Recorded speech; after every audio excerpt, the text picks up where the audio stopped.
थांबा थांबा थांबा थांबा काय कराल तुम्ही?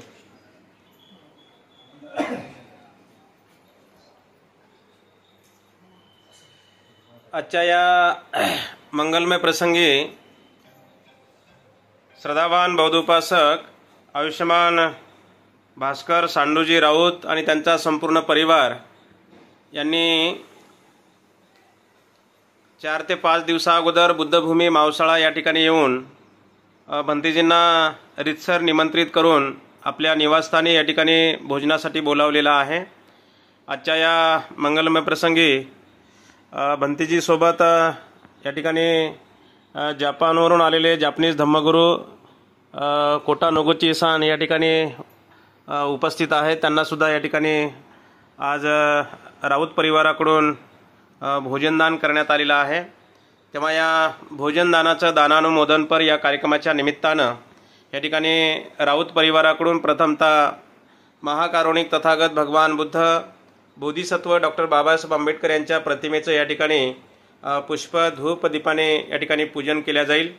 आयुष्यमान भास्कर सांडूजी राऊत आणि त्यांच्या धर्मपत्नी बौद्धोपासिका सत्यभामा भास्कर राऊत या दोघांना या ठिकाणी सूचना आहे की आपण स्टेजवरती येऊन बुद्ध बाबासाहेबांच्या प्रतिमेचं या ठिकाणी अगरबत्ती मेणबत्ती प्रज्वलित करून पुष्प अर्पण करायचे आहे। बाबासाहेबांना पुष्पहार अर्पण करायचा आहे।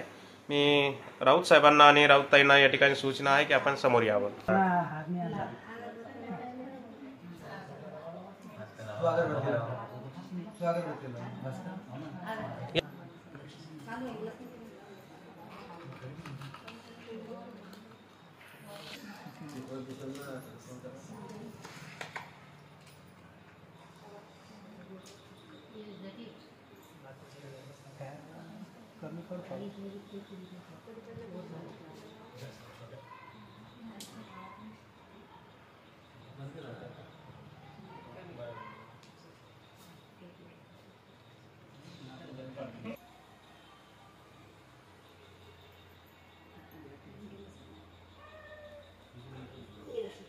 बुद्धं नमामि, तं नमामि, धम्मं नमामि, संघं नमामि। त्यानंतर या ठिकाणी बौद्धोपासिका मंदाबाई संजय साळवे आणि त्यांच्यासोबत साजन संजय साळवे हे दोघं जण या ठिकाणी पुष्प धूप दीपाने पूजन करतील।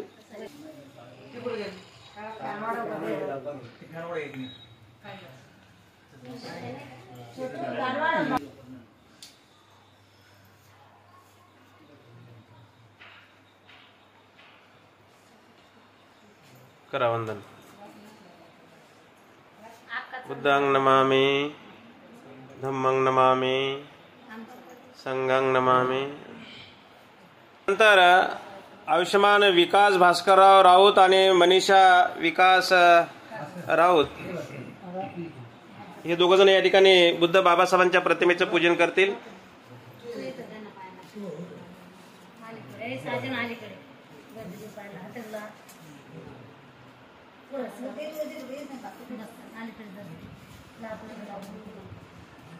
करा बुद्धं नमामि, धम्मं नमामि, संघं नमामि। पद्धतीने या ठिकाणी राऊत परिवाराच्या वतीने या ठिकाणी पुष्प धूप दीपाने या ठिकाणी पूजन झालेलं आहे। विधिवत कार्यक्रमाला सुरुवात करूया। सर्वांनी हात जोडावं। त्या अगोदर उपस्थितांना महत्त्वाच्या 2 सूचना आहेत। सूचनेकडे सर्वांनी बारकाईने लक्ष द्यायचं आहे। पहिली सूचना अशी आहे की ज्यांच्याकडे कोणाकडे आपला मोबाईल असेल त्यांनी फक्त 20 मिनिटांसाठी आपला मोबाईल सायलेंटमध्ये करून ठेवायचा आहे। आपल्या वैयक्तिक मोबाईलमुळे या कार्यक्रमामध्ये अडथळा होणार नाही याची आपण सर्वांनी दक्षता घ्यायची आहे। बऱ्याच ठिकाणी काय होतं, कार्यक्रम चालू असते, वंदना प्रवचन चालू असते आणि मधातच कोणाच्या तरी मोबाईलची मोठ्याने बेल वाजते आणि सर्व लोकांचं लक्ष त्या मोबाईलच्या बेलकडे जाते आणि म्हणून आपल्या वैयक्तिक मोबाईलमुळे या कार्यक्रमामध्ये अडथळा होणार नाही याची आपण सर्वांनी दक्षता घ्यायची आहे। पूर्व सूचना देऊन सुद्धा जर एखाद्याच्या मोबाईलची यदाकदाची जर बेल वाजलीच तर तो मोबाईल या ठिकाणी जप्त केला जाईल आणि 500 रुपये दंड राहील। 500 रुपये दंड भरण्याची वेळ आणि मोबाईल जप्तीची वेळ आपल्यावर येऊ नये म्हणून आपापल्या मोबाईलची खबरदारी आपण घ्यायची आहे। दुसरी सूचना अशी आहे की हा कार्यक्रम समाप्त होईपर्यंत कुणीही आपसामध्ये बोलायचं नाही। सर्वांनी हात जोडावा. असे छातीशी हात जोडायचे. काही काही लोक हात जोडतात ना असं खाली मांडीवरच सोडून देतात, जसं काय हातामध्ये जीव नाही राहिला, जसं काय हात गळून गेले, जसं काय. आम्ही छातीशी हात जोडायचे आणि शांत चित्ताने, एकाग्र चित्ताने मी म्हणतो त्याप्रमाणे आपण सर्वांनी बोलावं. अरहं सम्मा संबुद्धो भगवा बुद्धं भगवन्तं अभिवादेमि.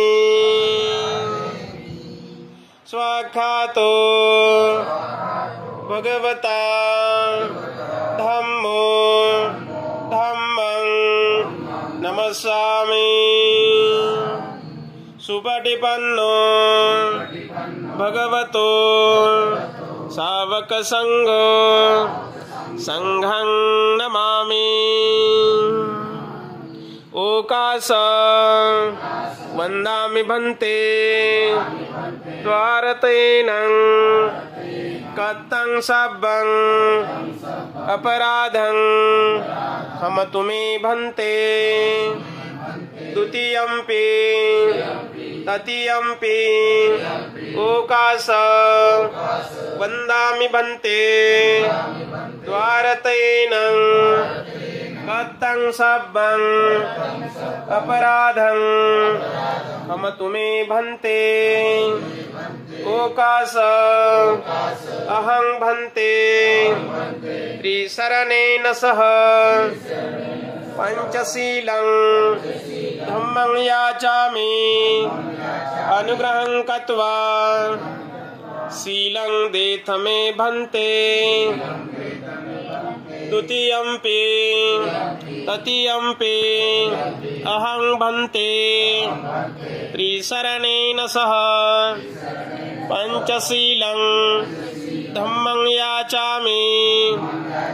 अनुग्रहं कृत्वा शीलं देथ मे भन्ते. यमहं वदामि तं वदेथ. नमो तस्स भगवतो अरहतो सम्मा संबुद्धस्स.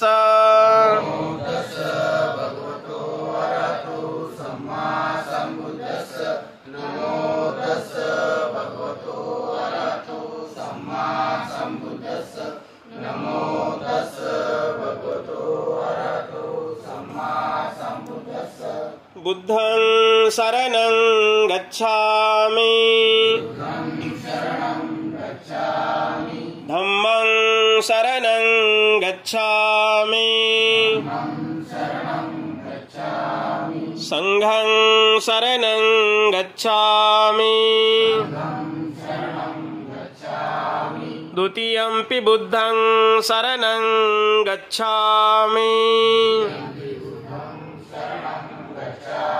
द्वितीयंपि धम्मं शरणं गच्छामि. द्वितीयंपि संघं शरणं गच्छामि. तृतीयंपि बुद्धं शरणं गच्छामि.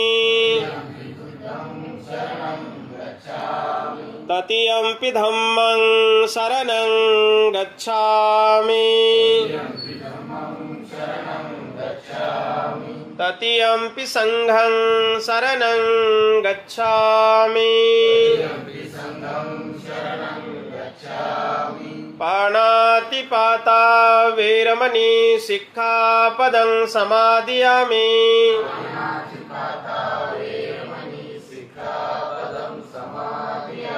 अदिन्नदाना वेरमणि सिक्खापदं समादियामि.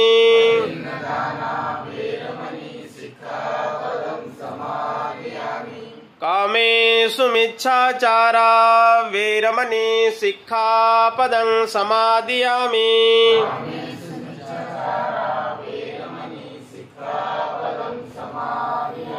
मुसावादा वेरमणि सिक्खापदं समादियामि.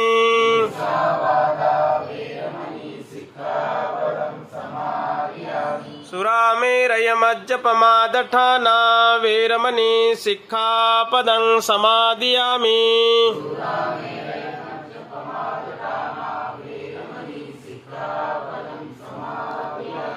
त्रिसरणेन सदिं पंचशीलं धम्मं साधुकं सुरक्षितं कत्वापमादेन सम्पादेथ।